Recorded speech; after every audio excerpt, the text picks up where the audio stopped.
চুই পিঠা খুব সহজে তৈরি করে নিলাম। চুই পিঠাটা গ্রামের বাসায় আমরা বলে থাকি ছেন্না পিঠা। আসসালামু আলাইকুম। একটা পাতিল নিলাম, পাতিলের মধ্যে গরম পানি দিয়ে দিলাম, অর্থাৎ নর্মাল পানি দিলাম। পানির মধ্যে একটু লবণ দিয়ে তার মধ্যে দিয়ে দিচ্ছে হচ্ছে চালের গুঁড়া, পরিমাণ মতো চালের গুঁড়া দিয়ে এখন এটা ভালোভাবে সিদ্ধ করে নেব। এটা সিদ্ধ করে নাড়াচাড়া করে নেব। দেখেন কতটা সুন্দর করে সিদ্ধ করে নিচ্ছি। এটা সিদ্ধ করে হয়ে গেলে ঠান্ডা করে ভালোভাবে মথে নেব। যেমনটা আমি করতেছি, দেখেন সুন্দর করে মথে নেব, একদম ভালো মতো করে মথে নেব। যত সুন্দর মলবেন তত সুন্দর পিঠাটা সুন্দর হবে।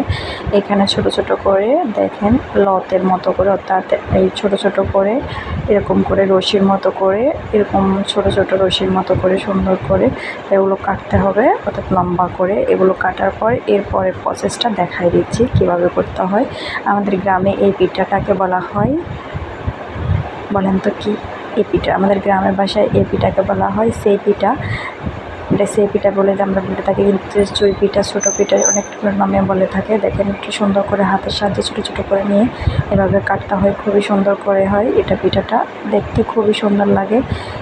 এতটা সুন্দর পিঠাটা দেখতে যতটা সুন্দর, দুধ দিয়ে রান্না করলে খেতে ততটা মজাদার। আলহামদুলিল্লাহ, আমার কাছে খুবই ভালো লাগে। হাজব্যান্ডের পছন্দ মতো করে রান্না করতেছি চুই পিঠাটা। দেখেন চুই পিঠাটা রান্না করে কিন্তু মজাই আলাদা।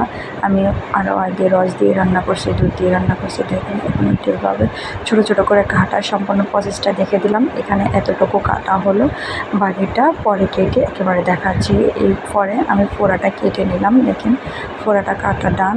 এখন কতটা সুন্দর হয়েছে এক একটা চুই পিঠা, দেখেন হাতে নিয়ে দেখাচ্ছি পুরো দুই পাশ থেকে কতটা সুন্দর স্মুথ হয়েছে।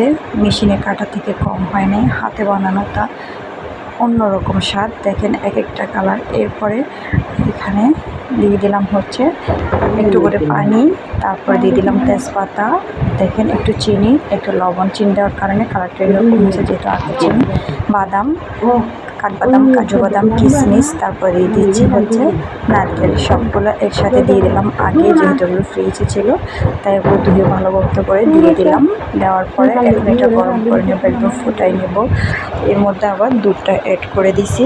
দুধটা অ্যাড করার পরে এটা দেখানো হয় নাই, এখন চুই পিঠাটাও অ্যাড করে দিচ্ছি। দেখেন কতটা সুন্দরভাবে তৈরি করে নিলাম চুই পিঠাটা, জাস্ট অসাম লাগে। কে কে পছন্দ করেন চুই পিঠাটা? কার কার বাসায় এভাবে রান্না করা হয়? আমাদের গ্রাম অঞ্চলে কিন্তু এই পিঠাটা আবার যখন প্রেগনেন্ট হয় 7 মাসে এই পিঠাটা রান্না করে 7 মাসে প্রেগনেন্ট মহিলাদেরকে খাওয়ানো হয়। সাথে অনেক লোকজন থাকে, আত্মীয় স্বজন থাকে, খুবই ভালো লাগে দেখতে, খেতে সুন্দর। দেখেন কতটা লোভনীয় হয়েছে, জিভে জল আসছে। চলে আসেন আমার বাসায়, ইনশাল্লাহ খাওয়াবো আপনাদের। নেক্সট ভিডিও দেখার জন্য সাথে থাকবেন। আজ এ পর্যন্ত। আসসালামু আলাইকুম, আল্লাহ হাফিজ।